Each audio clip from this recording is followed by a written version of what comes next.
नमस्कार, आप सभी लोगों का स्वागत है। मैं राजीव मिश्रा सभी लोगों का वेलकम करता हूँ। जैसा कि आपको दिख रहा होगा, negative marking in JAIIB 2023 best strategy to follow. बहुत दिनों से लगातार हम लोग के पास एक क्वेरी आ रही है कि सर नेगेटिव मार्किंग है, क्या होगा 2023 में। तो मैं आपसे कुछ चीज़ें यहाँ शेयर करूँगा और before we going to forward I would like to request to everyone, kindly session को शेयर कर दीजिए सभी लोग, है ना। ओके, चलिए तो सेशन की शुरुआत करते हैं। और सबसे पहले आपसे मैं बात करता हूं कि देखिए, कंसर्न पहले तो ये होना चाहिए कि नेगेटिव मार्किंग है तो उससे लॉस क्या है। क्या हम कैस करके एग्ज़ाम देते हैं? तो that is not right way. चलो, तो बहुत ही ध्यान से समझते हैं। उससे पहले मैं ये सभी लोगों को कहूँगा कि साइनली सेशन को शेयर कर दीजिए, ठीक है। आते हैं टू द पॉइंट पर। हम सभी लोगों को पता है कि 2023 यानी जो अगला एग्ज़ाम होने वाला है जीआईबी का, वह टोटली चेंज हो चुका है ना। अब टोटली चेंज होने का मतलब ये नहीं कि पूरा पैटर्न ही चेंज कर दिया गया, ऐसा कहीं नहीं है ना। पेपर पहले अगर मैं बोलूं जीआईबी में तो पेपर 3 हुआ करते थे, अब पेपर 4 होंगे, यानी 1 पेपर विल बी एडेड, एक ऐड हो गया, ठीक है, पहला चेंज। और अगर आपने गौर किया होगा, इसमें कुछ पहले मॉड्यूल 5 हुआ करते थे, उन मॉड्यूल को उन्होंने कम कर दिया है। किसी का मॉडल कम किया और उसको एक पेपर ही बना दिया। तो पूरी आज हम लोग स्ट्रेटेजी फॉलो करेंगे, देखेंगे क्या चेंजेस हुए और कैसे हम नेगेटिव मार्किंग से बचें और क्या हम ऐसा करें कि आने वाले समय में हमारा जो एग्ज़ाम हो उसमें हम बहुत अच्छा स्कोर कर पाए, ईच एंड एवरीवन, ठीक है। चलिए, सबसे पहले हमारे सामने टोटल 4 पेपर इंट्रोड्यूस किए गए हैं, है ना। The paper 1 Indian economy and Indian financial system, the paper 2 principle and practice of banking, and the paper 3 accounting financial management for banker, and paper 4 retail banking and wealth management. ये 4 paper add किए गए हैं, ठीक है। अगर आपने गौर किया होगा, ये जो हमारा पेपर 1 है ना, ये टोटली न्यू है, ये पहले नहीं था, नंबर 1। उसके बाद जो हमारा पेपर 3 है, ये भी न्यू है। पहले अकाउंटिंग फॉर बैंकर हुआ करता था, अब अकाउंटिंग एंड फाइनेंशियल मैनेजमेंट को भी ऐड कर दिया गया इसमें, ठीक है। और ये आपको पता है टोटली न्यू है। अब अगर आप इन इन 4 पेपर्स को थोड़ा एनालाइज करिए कि क्या चेंजेस किया है Indian institute of banking finance ने। तो अगर आपको याद होगा, जो हमारा पेपर पहले 1 हुआ करता था पीपीपी, ये टोटली ओल्ड है, ये पहले भी था और अभी भी है। तो इसमें एक पोर्शन था जिसको हम लोग कहते थे इंडियन फाइनेंशियल मार्केट, है ना। इंडियन फाइनेंशियल मार्केट, इसमें एक टॉपिक हुआ करता था, एक मॉड्यूल था। उस मॉड्यूल को उसने उठाया और यहां उसने पेपर बना दिए। मतलब ये नहीं कि जो पेपर 1 है ये टोटली हम सभी बैंकर्स के लिए न्यू है, ऐसा नहीं। यानी कि हमने ऑलरेडी पहले से पढ़ा है इकोनॉमी क्या होता है, कैसे काम करता है, बट यहां थोड़ी सी कहानी अलग होगी। तो पेपर 2 से ही निकाल दिया गया पेपर 1 को और नाम दिया गया Indian economy and Indian financial system, जो कहीं ना कहीं पहले एक मॉड्यूल में था, अब पूरा एक पेपर हो गया। यानी हमें इसमें थोड़ा सा डीपली पढ़ना होगा और कोई चेंजेस नहीं है। The paper 1 very easy, clear.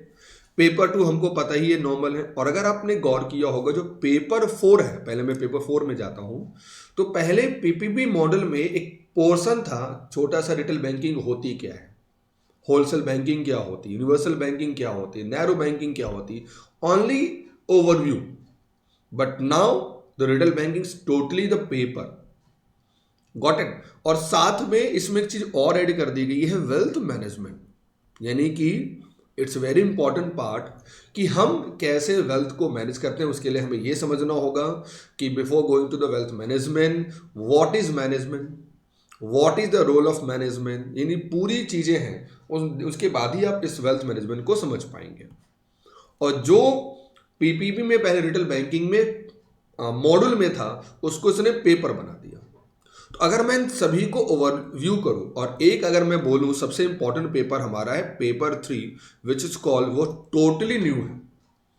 अब टोटली न्यू नहीं है, इसको मैं अगर ऐसे कहें कि इसमें अगर आप देखोगे ना, जो टैक्सेशन वाला पार्ट है ना, जो टैक्सेशन वाला पार्ट है, मॉड्यूल हमारा डी, यह टोटल थ्योरेटिकल पार्ट होगा।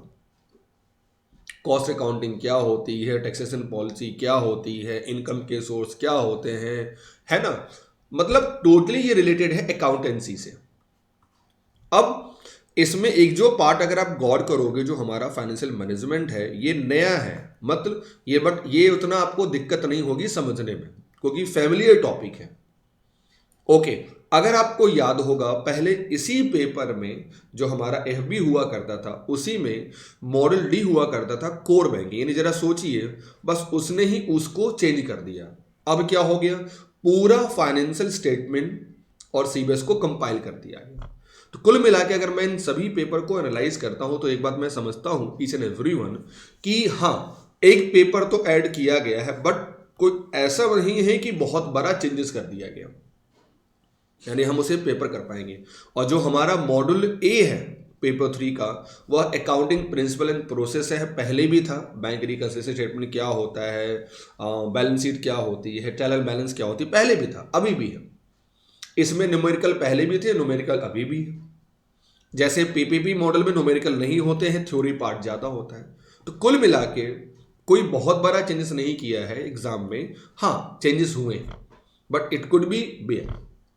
ये बड़ा इंपॉर्टेंट है, ये सभी को मैं कह रहा हूं बहुत इंपॉर्टेंट। अब जो सबसे बड़ा चेंजेस किया गया है, जिसको हम लोग कहते हैं नेगेटिव मार्किंग, यानी देखो सबसे पहले तो चेंजेस क्या किया कि पेपर 4 हो गए, यानी नाउ अब हम 4 पेपर को फेस करें, यानी सिलेबस ज्यादा, तो हमें टाइम भी चाहिए होगा ज्यादा। दूसरा अगर मैं बात करता हूं कि साथ में इसमें नेगेटिव मार्किंग ऐड हो गई है। अब इस नेगेटिव मार्किंग से हम कैसे बचें और क्या स्ट्रेटजी हम फॉलो करें, उसका बहुत ही सिंपल सा मेरे पास आपके लिए सोल्यूशन है, एकदम सिंपल सा सोल्यूशन है, एकदम सिंपल सा सोल्यूशन है। आपको कुछ चीजों को फॉलो करना है, ठीक है। पहला, क्योंकि सिलेबस चेंज हुआ है तो आपके पास समय कम है, क्योंकि सिलेबस ज्यादा है। तो अगर आपको नेगेटिव मार्किंग से बचना, मैं फिर से कह रहा हूं, अगर आपको नेगेटिव मार्किंग से बचना है तो आपको अपनी प्रिपरेशन पहले स्टार्ट करना होगा। This is your first step. क्यों मैं ऐसा कह रहा हूं, उसके पीछे रीजन क्या है मैं बताऊंगा आपको, सिंपल सा। मार्च में क्लोजिंग है और मई जून में एग्जाम है। अगर if you are very serious to crack the JAIIB examination in first attempt और सेकंड अटेम्प्ट में अगर निकालना चाहते हैं, तो हमारे पास पेपर ज्यादा हो गया, तो हमें फोकस ज्यादा करना होगा।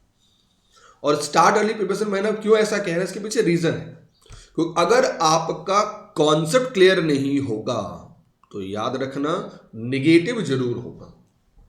पहले क्या था कि आपने एग्जाम से कुछ दिन पहले, सर्टेन वीक्स पहले आपने कोई एमसीक्यू सीरीज खरीद ली, उसको आपने रिवीजन कर लिया, तो काम चल जाता था। हमने 100 अटेम्प्ट किया,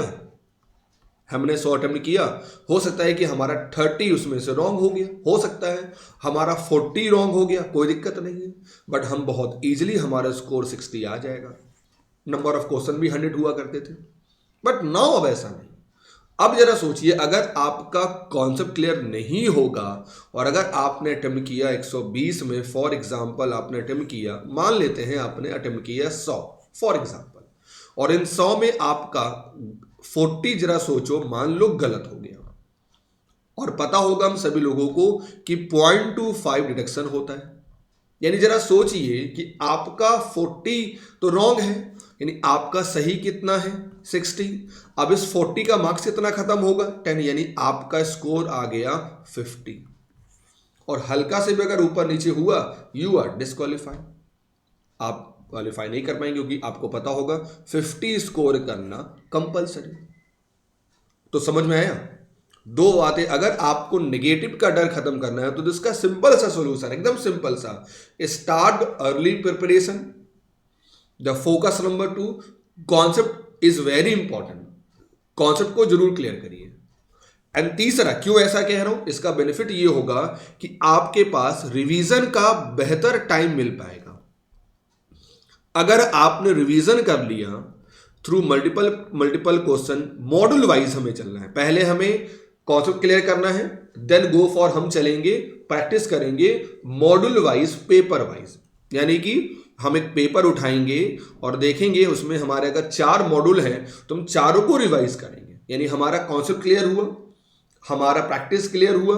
अब हम करेंगे practice in the form of question, और उसको हम लोग कहते हैं एग्जाम बिफोर, है ना, एग्जाम बिफोर फाइनल प्रैक्टिस। और यहां हम लोग चलेंगे कंपाइल मॉड्यूल वाइज। यहां कैसे हम लोग चल रहे थे, यहां हम करेंगे प्रैक्टिस रिवीजन करेंगे, जो पहले हम करेंगे कॉन्सेप्ट क्लियर, देन हम बात करेंगे रिवीजन, फिर हम करेंगे प्रैक्टिस मल्टीपल क्वेश्चन।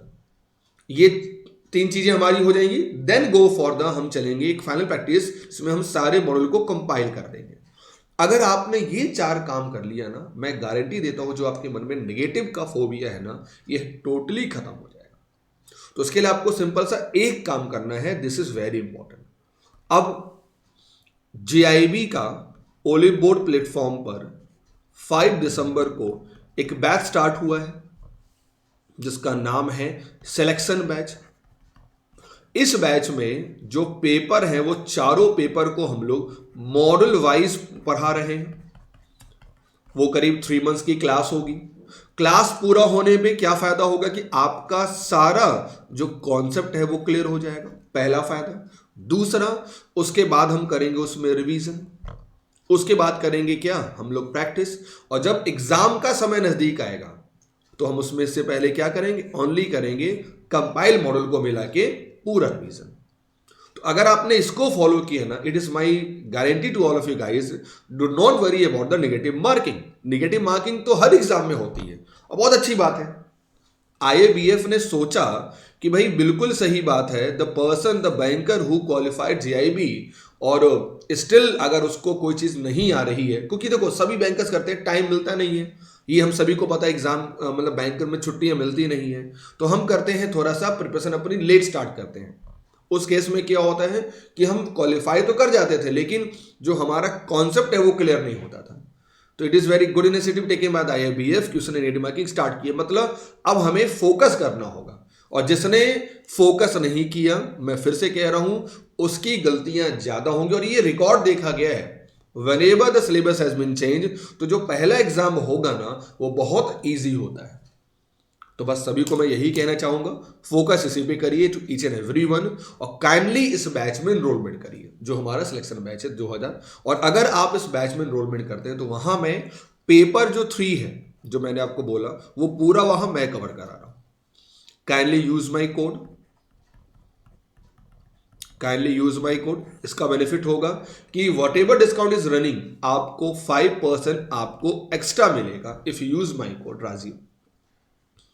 सेशन पसंद आया तो इसे आप जरूर लाइक करें, इसे जरूर आप शेयर करें, सब्सक्राइब करो, लोगों को बताइए कि do not feel about the negative marking. Negative marking just only for just ignore it.